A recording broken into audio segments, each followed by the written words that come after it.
Prepositions are generally anywhere a bee can go, as many of us have remembered from way back in the day.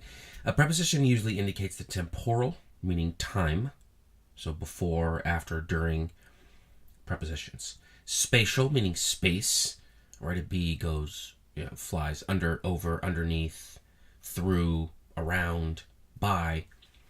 Those are all prepositions in those cases. Or logical relationship of its object to the rest of the sentences in the following examples. So, on, against, over, beneath, beside, and during. And so, these will get easier and easier as we move along, but those are prepositions. Interjections. So just think, if you're looking at a court of law and the lawyer objects, that objection is actually an interjection. It's basically when you sort of wedge yourself in a conversation, or you sort of draw attention to yourself. I interject. He interjected, loudly, or he interjected.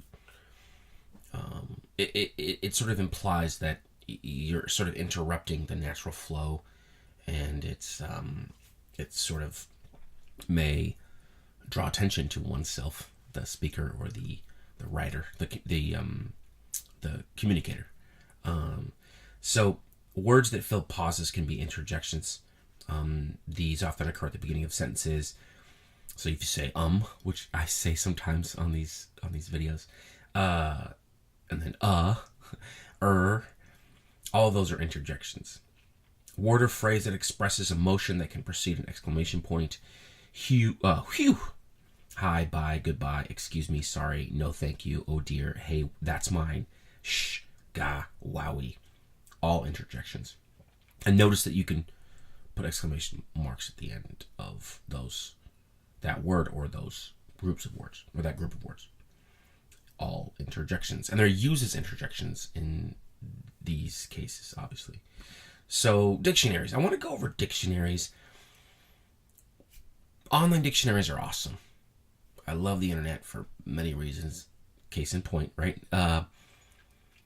But I am a huge fan of, as I must sound like an old fuddy-duddy for sure, written dictionaries, actual books, and thesaurus. If you jump online to dictionary.com, you're going to look up your word, and you're going to see it. You're going to see a quick, one screen, and you'll look at the definition, maybe the second definition, and you're done. What's great about actual dictionaries is you flip through them, and your brain processes so many words. You don't even realize it, because in the front and the top corners are the words that are the word at the beginning of that 2-page block, and at the end of that 2-page block. So when you're flipping through the dictionary, you got, so you're at a minimum seeing those words, and then you're flipping through, and your brain is processing so much. It's so valuable to spend time and use a dictionary or a thesaurus. It really is. If you care about building your vocabulary at all in your life, if you care about that. Many people don't. It's not a huge deal. Not the end of the world. But if you care about, communication, whether it's English or any other language, you generally want to have as many weapons as you can to be able to connect with others, right? As many of us agree, one of the overall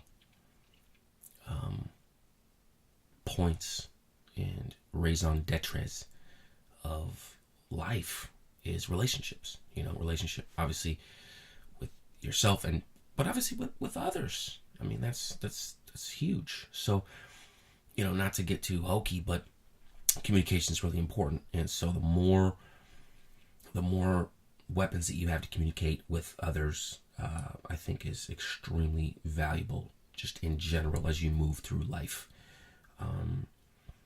And that's why I'm a fan of regular dictionaries and thesauruses. You can build a good vocabulary just using the online stuff, but I think it sort of is aggressively skirting the issue of spending lots of time doing kind of, dare I say, boring stuff, but getting a lot out of it. Like flipping through a dictionary isn't like exciting. There's nothing exciting about it. But I think it's especially when you're young, or you're learning a language, so you're young in that language. There's nothing better, in my humble opinion. There's no better like inanimate object for you to have around you than a dictionary and a thesaurus. In my opinion, I'm obviously being able to communicate with others in that language and the feedback and all that stuff, that's hugely valuable. But as far as inanimate objects, dictionary and thesaurus. I'm not kidding you. So that's my spiel on this. And they're all over the place. You can get them for like $1. You can get them anywhere. You can get them at Goodwill. You can get them at thrift shops all over the world. No one uses dictionaries. No one reads them anymore. They're like old relics.